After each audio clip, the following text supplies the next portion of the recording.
Patrick Brown is resigning as leader of the Ontario Conservative Party. Allegations of sexual misconduct come months before the provincial election. Our Mark Carcasole is live outside of Queen's Park this morning with more on this story. Good morning, Mark.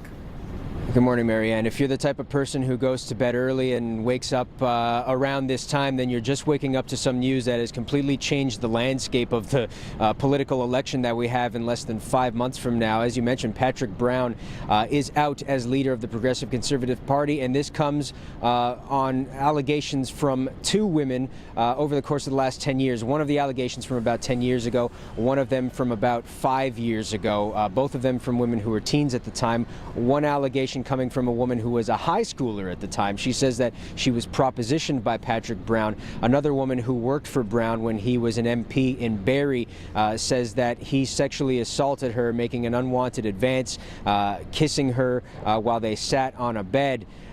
These allegations were contained in a news report that came out on a TV station around 10 o'clock last night. Patrick Brown held a news conference here at Queen's Park last night around 9:45 to try and get ahead of those allegations, calling them categorically untrue. At the time of that news conference, he did not yet step down as leader. That didn't happen until he issued a statement about 4 hours later after meeting with the PC caucus. But here's what he had to say at that news conference about 15 minutes before that news report aired.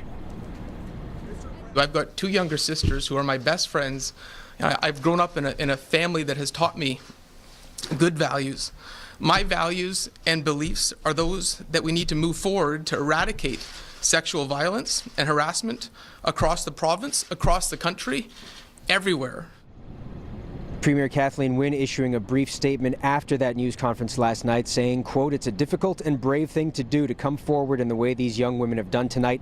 My government and I have been clear on the issue of sexual harassment and assault. In fact, our policy and our ad were called It's Never Okay." NDP leader Andrea Horwath came out and issued a statement as well last night. She is strongly in support of those making the allegations. She spoke to Global's morning show this morning with her thoughts on this whole situation.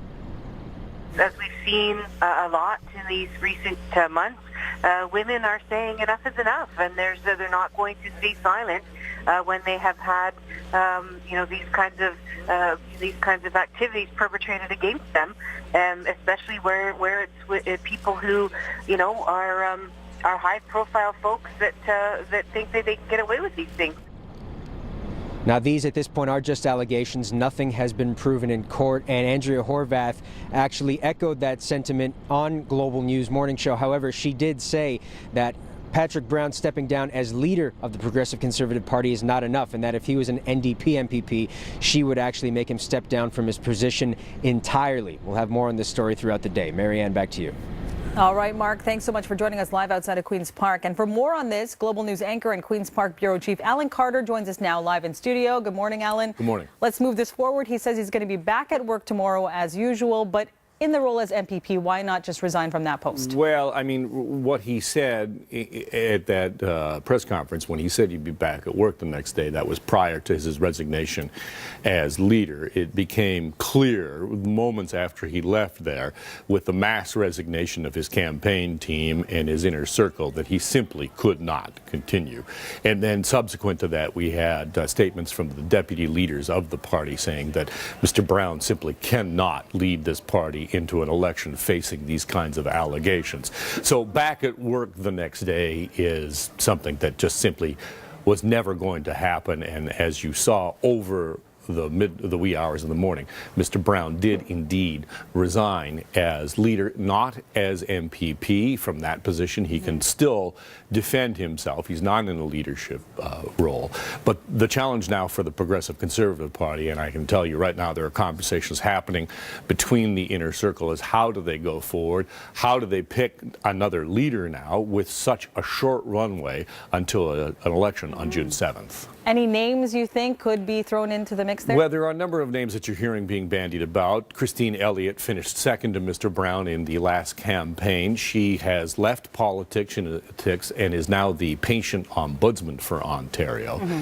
There is a question about whether she will perhaps move back in. There are also high-profile members within the party itself. Vic Fedeli is named the finance critic that you see bandied about. He ran for the leadership last time, did not come very particularly close.